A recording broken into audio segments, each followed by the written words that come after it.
Cabinet के front side वाले सभी कनेक्टर्स ऑन हो जाएं। इसके अतिरिक्त हमारे पास रीसेट SW अर्थात रीसेट स्विच यानी कि एक रीसेट कनेक्टर अवेलेबल रहता है जो कैबिनेट पे लगे हुए रीसेट बटन को आपके मदरबोर्ड के साथ जोड़ता है। इसी तरह से SDD LED, आपकी कैबिनेट पे हार्ड डिस्क के लिए एक लाइट अवेलेबल रहती है छोटी सी LED के रूप में। जैसे जब आपकी हार्ड डिस्क कार्य करती है वो LED हल्की हल्की ब्लिंक करती है। उसके लिए आप इस SDD LED को मदरबोर्ड के साथ SDD LED कनेक्टर में जोड़ सकते हैं, जिससे आपके हार्ड डिस्क की LED जो है वो जल उठेगी। नेक्स्ट आपके पास पावर लेड के लिए आपके पास अवेलेबल रहते हैं कनेक्टर। पावर लेड के लिए जो कनेक्टर है वो अकेले जैसे प्लस और माइनस अलग अलग अवेलेबल हो सकता है या इकट्ठा भी अवेलेबल हो सकता है। आपको ये पावर लेड के जो कनेक्टर्स हैं इनको मदरबोर्ड के ऊपर लगाना होता है। जब आप अपने कंप्यूटर को ऑन करते हैं तो कैबिनेट के ऊपर लगे हुए पावर LED जलना शुरू कर देते हैं।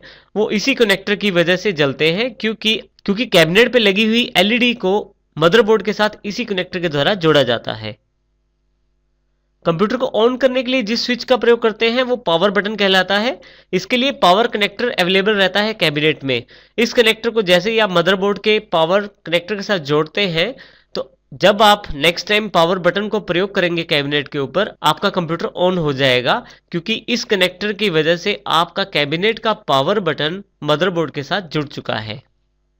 अब हम मदरबोर्ड को देखते हैं। इसमें मदरबोर्ड में काफी सारी जानकारियां अवेलेबल है। सबसे पहले हम यहाँ नीचे की तरफ देखें, जो मदरबोर्ड का मॉडल नंबर है वो यहाँ प्रिंटेड रहता है मदरबोर्ड के ऊपर। मैंने इंटेल का मदरबोर्ड प्रयोग किया है तो देखें यहाँ पे इंटेल डेस्कटॉप बोर्ड D101GGC। आप इन नंबरों से आप अपने बोर्ड की पहचान कर सकते हैं। इसके साथ ही आप इंटरनेट से विभिन्न प्रकार के ड्राइवर्स ऑडियो, VGA, LAN इत्यादि ड्राइवर्स भी आप इंटेल की वेबसाइट से डाउनलोड कर सकते हैं, जो कि इंटेल की वेबसाइट पे फ्री ऑफ कॉस्ट अवेलेबल रहते हैं। मदरबोर्ड के पीछे की तरफ काफी सारे पोर्ट्स अवेलेबल हैं। जैसे ये हमारे पास पैरेलल पोर्ट अवेलेबल है, PST mouse, keyboard, serial port, VGA connector, USB और ऑडियो कनेक्टर्स।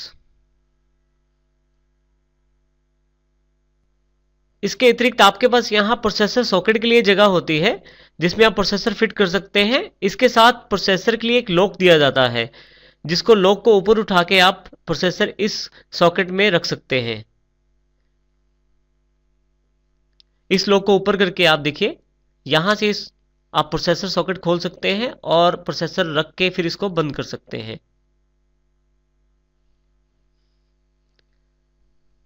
आपके पास यहाँ रैम स्लॉट्स अवेलेबल हैं जिनमें देखिए ऊपर और नीचे की तरफ आपके पास लॉक दिए गए हैं।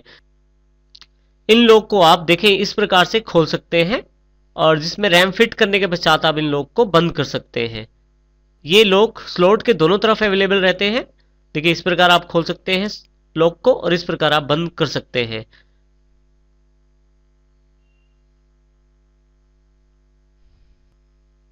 लॉक आपके पास दोनों तरफ अवेलेबल रहते हैं। इसमें ध्यान रखिए जो आपकी रैम है उसको पहले प्रॉपर्ली फिट कर दीजिए, फिर इनको लॉक कीजिए।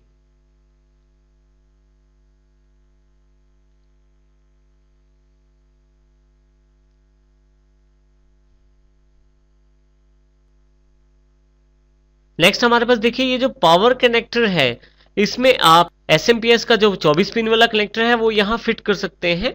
इसमें ध्यान ये देना है कि कुछ मदरबोर्ड में 20 पिन वाला ही कनेक्टर अवेलेबल रहता है। फिर आपको हमने पहले जैसे जानकारी ली थी SMPS के द्वारा दिए गए दो कनेक्टर 20 और 4 पिन वाले, उन दोनों को जोड़ने की आवश्यकता नहीं है, आप डायरेक्ट इंसर्ट कर सकते हैं। परंतु यदि आपका कनेक्टर मदरबोर्ड पे 24 पिन वाला है तो उन दोनों को जोड़कर आप उसका प्रयोग करें।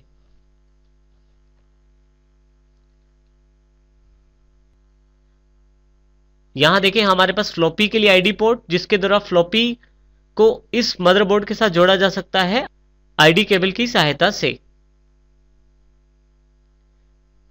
इसी तरह से हार्ड डिस्क को जोड़ने के लिए यहां पे दो पोर्ट अवेलेबल हैं, दोनों आईडी पोर्ट है। इन दोनों के साथ आईडी डीवीडी राइटर्स या आईडी हार्ड डिस्क को जोड़ा जा सकता है। नीचे की तरफ देखिए हमारे पास यहाँ पे साटा पोर्ट अवेलेबल है, जिसके साथ आप साटा डिवाइसेस को जोड़ सकते हैं, साटा हार्ड डिस्क या साटा डीवीडी राइटर्स को। यहाँ आप ध्यान दें कि एल शेप बनी हुई है। ये एल शेप का ध्यान रखते हुए ही आप साटा केबल्स को इन पोर्ट्स के साथ कनेक्ट कीजिए, और यही एल शेप आपके पास हार्ड डिस्क में भी दिखाई देती है या डीवीडी राइटर्स में भी दिखाई देती है, और एल शेप का ध्यान रखते हुए ही आप साटा डेटा केबल्स को कनेक्ट कीजिए।